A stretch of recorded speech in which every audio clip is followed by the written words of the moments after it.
what I learned about Michael Jordan, to me, set him apart and is the greatest inspiration, because not only did he work hard, he came in early, he left late, he took extra free throws, but he worked harder at the mental game as well, both on the court and in business. Hi, welcome to the Halftime Snacks. My name is Ronena Inbinder. This show features the stories of talented people working in sports. Are you ready? Let's go!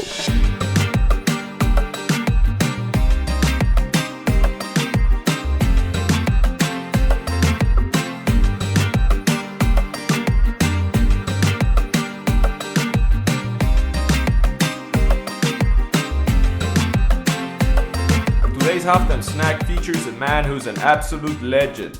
A former banking and private equity expert who worked at Goldman, Citi, and EHF Capital, amongst others. Today, he's the CEO and commissioner of the American Ultimate Disc League, and he's also the co-owner of a team in the Disc League called Atlanta Hustle. The American Ultimate Disc League is the only professional ultimate sports league in North America, and they currently have 21 teams. I can't wait for this chat with him, so without further ado, ladies and gentlemen, Steve Hall. Hey Ronan, how are you? I'm doing very well. I'm excited for this conversation. How are you, Steve? I'm doing well, thank you. The icebreaker for today's conversation is a very simple one, and I want to know, what is your favorite beer to drink when you're watching a game from home?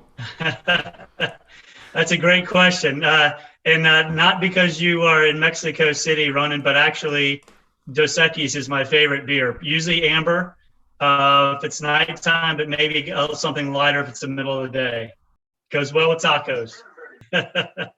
It's a great beer. I love it. You're right. It's a really good beer. I agree with you. My favorite beer to watch while I'm watching a game is also a Mexican beer, and it's called the Indio. I don't know if you ever heard of it, but I do recommend it. But I want to kick our conversation off to talk about you and some of your stories in banking, private equity. So, what's the best thing about working there in private equity?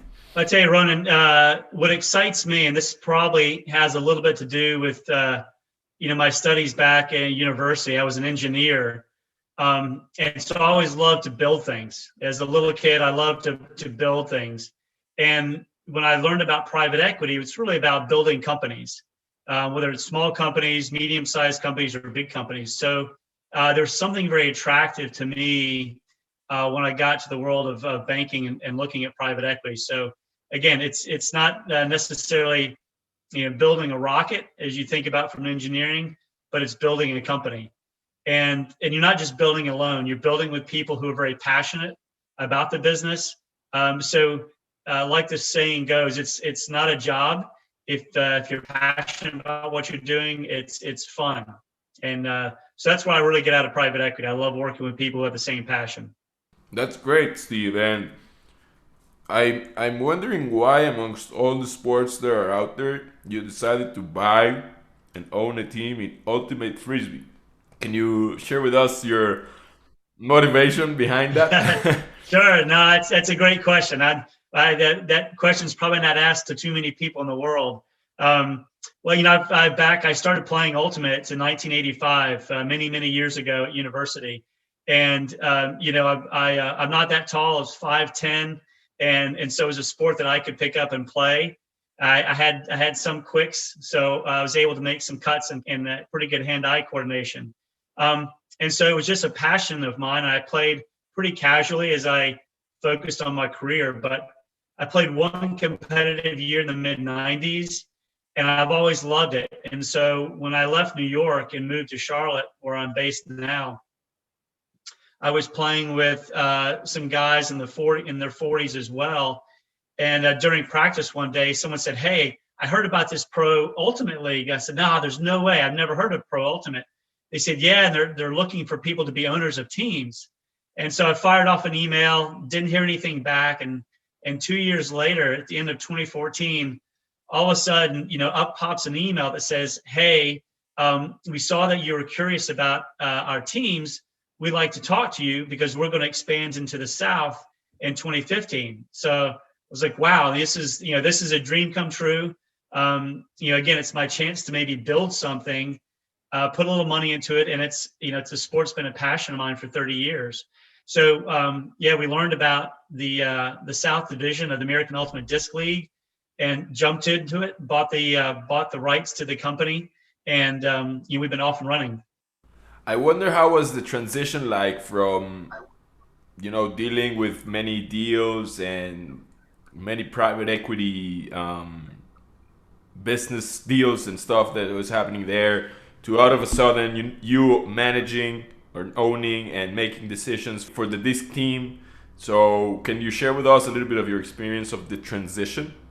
Well, let me tell you, it was a learning experience, and I think I'm still learning every single day. Building a company, especially as an engineer, I knew a lot about manufacturing companies, a little bit about service companies.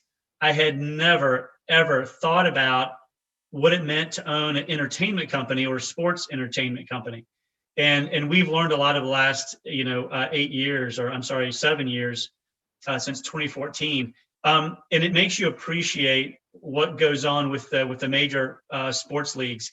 It's all about the fans. It's all about entertainment. And what we have learned is it's not just about what's happening on the pitch. Great athletes make great plays, and that's entertaining. But in today's world, it's completely different.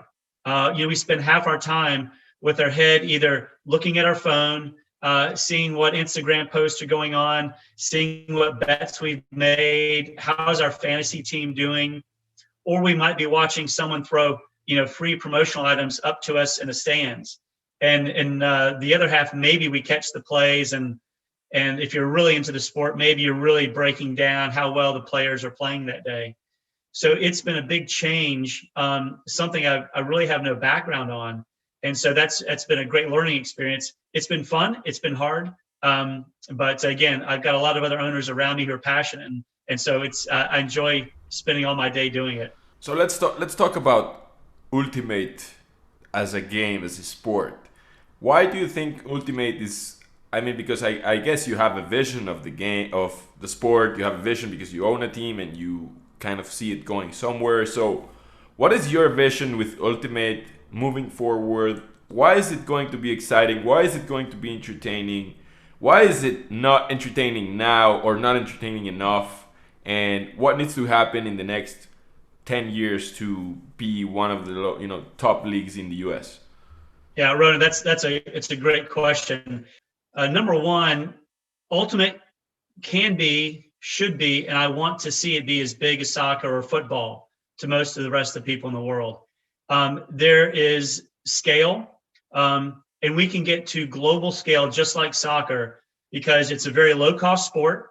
If the comparisons are tremendous, all you have is a disc. Cost of a disc is about $10 US. You see many soccer balls that I have certainly bought for my youngest son. It can be $30 or $50 depending on the ball. And all you need is a pitch, right? Our pitches are about the same size as a soccer pitch, and the game can be played 3v3, 5v5. Our game is played 7v7, so it's got that flexibility, and so there's really no barriers. You can play with boots or no boots. We have a lot of fun, so I don't see any barriers sometime in my lifetime. Now that's obviously that's a big claim, but I really do believe it. It's a game that can be played by men and women. One thing you mentioned, we are the only men's league in North America, but there are two women's pro ultimate leagues in North America. I want to make sure I give them a shout out, the Premier Ultimate League and the Western Ultimate League. And they just started the last couple of years. So it's a sport also that can be played by all genders, which is terrific. It's a fast-paced game, so it's got a similarity to soccer, lots of cutting, lots of running. What I like about our sport versus soccer is that we're actually a little bit higher scoring. Many of our games are 24 to 21. There's always the beauty of soccer where 1-0 game hangs in the balance till the very end, but our games are usually pretty tight. You rarely see blowouts. So I think it has that excitement, and the length. You look at today's media world. Soccer matches are about 2 hours. Ours are also about 2 hours, and that's really important for two reasons. One, the fans. Just in today's world, we have a hard time watching a video that's more than a minute long, right? It's the ADD kind of world that we live in. But for the media partners out there, they want sporting matches that are 2 hours. You're seeing a lot of pushback for cricket, baseball, other sports that have been traditionally multiple hours or multiple days. And so we are already by design right in the sweet spot for the media partners. So I think we check all the big boxes out there. So, I really don't see why we can't be as big as soccer. And as you were kind of alluding to, it is good entertainment. We think we have great athletes on the pitch now, but we've got to do two things. One, as I mentioned, we need to make it more exciting for the fans while they're in the stands. We hope that they look at the pitch. We hope that they appreciate our great athletes, but we need to bring more entertainment to them. Either, if there are kids running around, that they have a good time, or if you're in your seat and you have your head and your phone, we need to bring more exciting statistics, video, and games, whether it's a casual game or whether it's gambling, where, you're making a bet on the game or you're making a prop bet on a player. We need to develop that. And so that's in the pipeline now.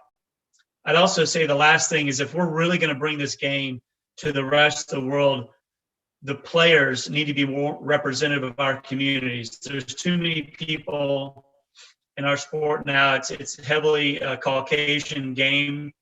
We need to make this game. We need to bring this game to different communities, brown, black, other communities out there right now. Once we do that, when we show them how exciting it can be, I think it'd be great. It's embraced by a lot of people in Colombia, Europe, and Asia. So the seeds are planted, but we need a game and have it really expand.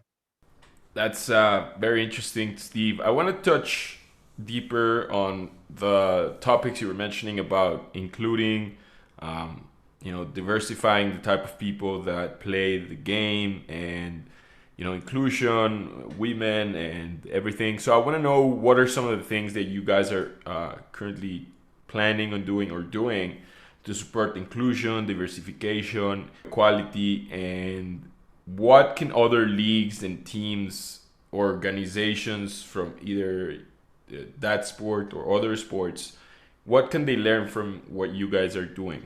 It's a great question.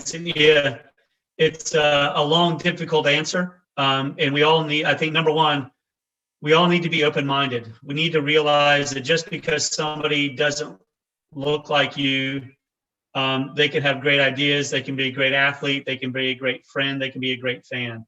So I hope the world is more engaging, is more open-minded in the future. And so one of the things, in terms of women, the women came up with their idea for their professional platform a couple of years ago. Myself and the chairman were on the strategic advisory committee for the Premier Ultimate League, the first of the pro women's leagues in North America. And we said, listen, you need to decide what is best for you. Don't just copy and paste what we've done. Decide what you want, and we'll be here to support. The other one, Western Ultimate League, we're also, speak to them and offer our support. So that's at a very base. And there are other pro leagues in the rest of the world. There's a mixed league in Australia is one example. So that's on the women's side, or the non-male side. In terms of, racial and cultural diversity, we can't expect new communities to come to us. Some of the trainers that we worked with a couple of years ago said, if you want more people to be included in your sport and play your sport, you need to bring the sport to them. Don't expect them to come to you, which was great advice. So the first thing we've done is to just make sure that we're being very open-minded. We created the AUDL Inclusion Initiative back in July 2019. Obviously, there's been, a lot of racial discord over the last year or two, a lot of police brutality issues. So we've really tried to look inward first. We've partnered with a company or institution called RISE. It's a Ross Initiative in Sports for Equality. They work with several of the major sports leagues out there, and they've number one, they're our strategic advisor, strategic counsel on racial topics, and they've been great to work with us to make us first look inward.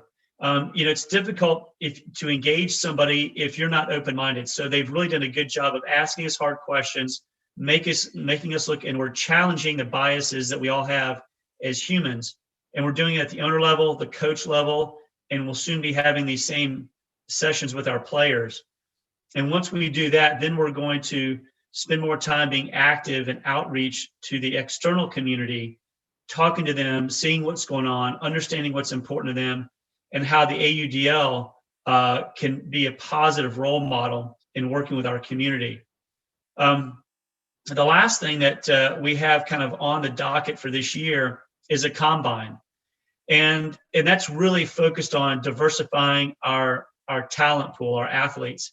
We think there's obviously a lot of athletes in high school and university who don't make it to the major pro leagues, whether it's the football, baseball, basketball, hockey. But these are great athletes. They're fast, they can jump high, they have great hand-eye coordination. And those are really the three characteristics that we look at for ultimate players. So we're creating the first ever combine. We're going to have it in Atlanta on Saturday, April the 17th. And so we're going to bring our sport to them. We're going to have 3 events, and they're going to be events that they're used to seeing. It's a 40-yard dash, it's a vertical leap, and then what we call an extended shuttle run, something a little bit more like ultimate. It's got a couple of cuts, hard cuts, and it's going to have a long run. So it's going to allow them to show their aerobics and their cutting ability. So I'm excited. It's the first time we've ever done this. We're bringing it to new communities. We're putting the word out to those communities, and we're excited to really open up the pipeline for the first time. I like that, Steve. And now that you were telling me this, it also made me realize that the value of young players for a league is one that you cannot look away from, because if you're thinking about sport now, that's okay. But in 5, 10, or 15 years, the players that are playing right now may not be able to play later. So having youth academies, scouting combines, potentially also schools or academies that train athletes to, those three things that you mentioned, to then be able to just join the league. Then you have like a automatic feeding system of players that generates new and up and coming talent every X amount of years, or every single year. And I think that's also important to consider in terms of like, how can you include the youth in the sport while you also diversify, create equal opportunities for, how can you include the younger generations to the sport to create this, system in which it will generate talent on and on. Yeah, we've been studying the academies, as you said. I'm a big Man City fan, and so we've been studying. My son's a Barcelona fan, so we look at the EPL, we look at La Liga and the academies that they've created, and that's back to soccer. I think soccer really is the business model that we look at. We would like to have academies over time. We're working on an idea for an extended clinic and camp concept. Our sport is great, like soccer. It has low concussion rates. So as more and more parents are concerned about concussions, we're a great sport for that. And we believe, again, that you can, at the age of 6 or 7, throw and catch a disc. They make them out of foam, out of soft plastic. So there's no barrier there. But one of the things, as I mentioned, we're trying to be more inclusive. So we're trying to also have our games broadcast in Spanish, as just one example. We're probably going to have a handful of games broadcast in Spanish this year. There's a great following of the sport in Colombia. And so we think there's a lot of Spanish-speaking people out in the world that would love this game. We're focusing on some of the big countries. India is one we're also focused on. And again, we think once we get the word out about this sport and we start to support the youth, then the academies will follow. And then, like you said, then you've got a great pipeline of people who are passionate about the sport. And whether they become a pro athlete, they have the passion for the sport, and therefore they become a fan. And that's really what drives the economics of the business. Yeah, that's a fantastic answer, Steve. Thank you so much for sharing that. And I want to switch over now to talk about tech in terms of like how do you guys consider tech in your plans? What is the role that technology is playing in the evolution and growth of the AUDL? So share with us your thoughts around that. Sure. Well, I think, yeah, the two things we're spending the most time on this year, clearly health and safety is number one. We've got to make sure our players are safe, and we're actually using more technology to trace, who's got vaccines, how well they're feeling. So that's the one part of technology that's first and foremost. But in terms of the fans, I'd say, that's really where technology comes into play. And we want to create more content. And I split content into two worlds, video, and we've always had very good video content, but we can do even a better job. The biggest thing is getting statistics from the game. We, like every other sport, we track the game statistics, wins, losses, points scored, defense, assists, things like that. But what's really, really exciting, both for fan entertainment and for the gaming and gambling world, are the statistics, the data that you gather from players. And from, in our case, it's not the ball, but it's the disc. So we are focused quite a bit on player wearables. You've seen that in soccer, where the players will have a vest, and they actually have a tracking device that goes between their shoulder blades. It's a GPS-enabled device, and so it shows how far they run, how fast. These devices have accelerometers on them. Sometimes it can show how high they jump, which is clearly important to us. And some of these devices will also capture biometrics like heart rate, perspiration rate. So we're going to capture a lot more data on our players this year. And then we're also working on ideas to gather more data from the disc itself. So that's, it's interesting, but when you start to put all of this together, you get some exciting things from it. Again, more opportunities for gaming and gambling, which is very popular around the world. It also lets us go after things like video games. We're one of the few sports where we're actually creating our own console-based video game. I don't know of many other sports, of any other sports who've actually done this. It's usually a video game, maker who says, "Hey, sport, I would love to make a video game. Hey, how about we cut a deal on royalties or licensing agreement?" We have our own subsidiary that focuses on technology called UltiX. And so we're actually creating the video game ourselves. And so that control is exciting for us, a lot more visibility for our players. And I think it's going to be something that's super exciting for that younger generation that we were just talking about, where, if you need to be 21 in the States to make a bet, but if you're 14, you can play casual games, you can play the video game. And we want those fans, while they're in the stands, to see all this exciting stuff going on. Or if you're in your home and you're watching a game, you're starting to see that now, where as you're watching the screen, it's really the screen that focuses on the field, on the pitch, is actually shrinking. And what you see at the bottom are the banners showing all the scores for the day.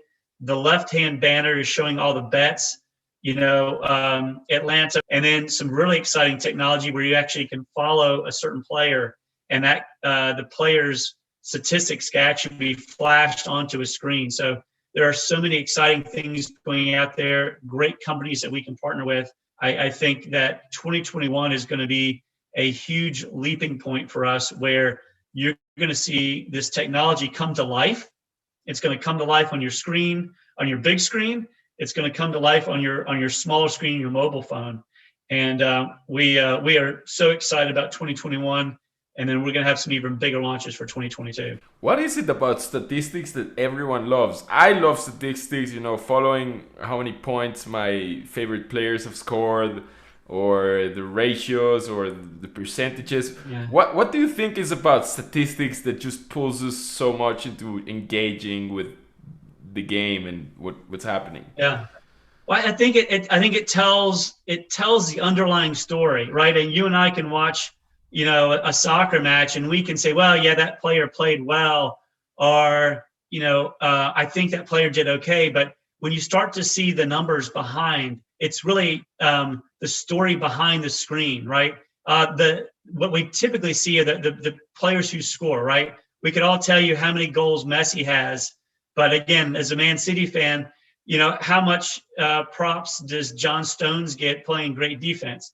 Maybe if he heads away a couple of corner kicks, he's recognized for that. But I think some of the information that we can pull from the numbers that we haven't been able to in the past, it tells another story, right? And sports is all about storytelling.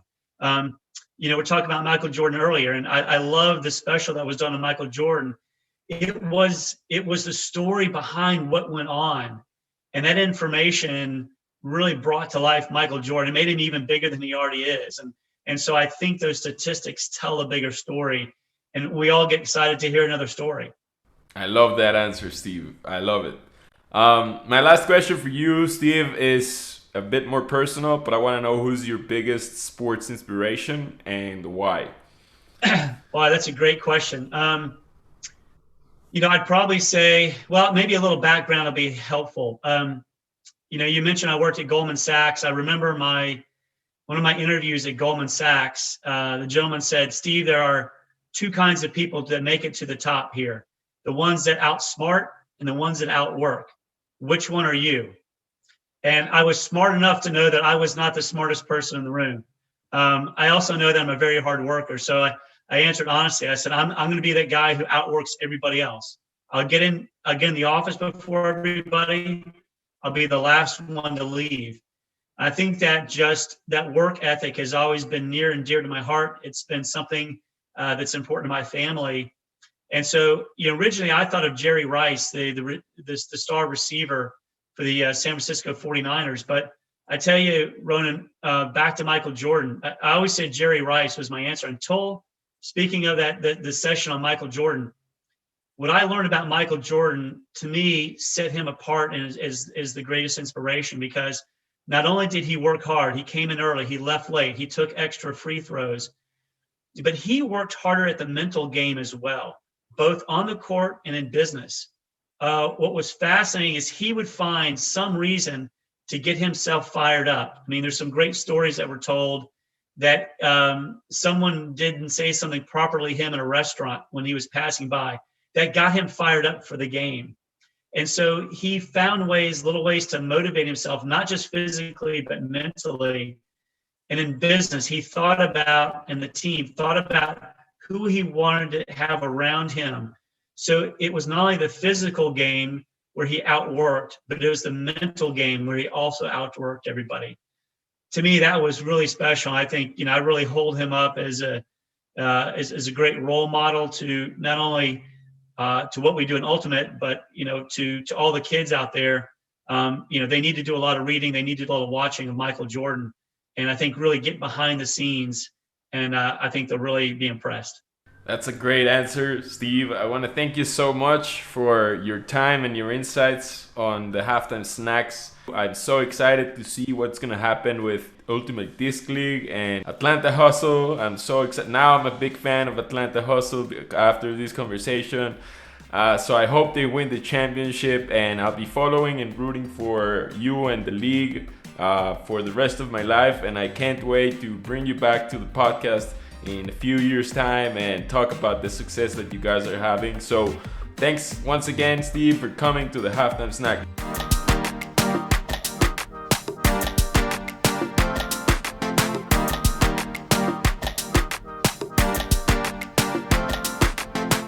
Before you leave, I want to thank you for listening. To hear these or any other Halftime Snack, check out the full archive on my website, which you can find on the show notes. See you next week!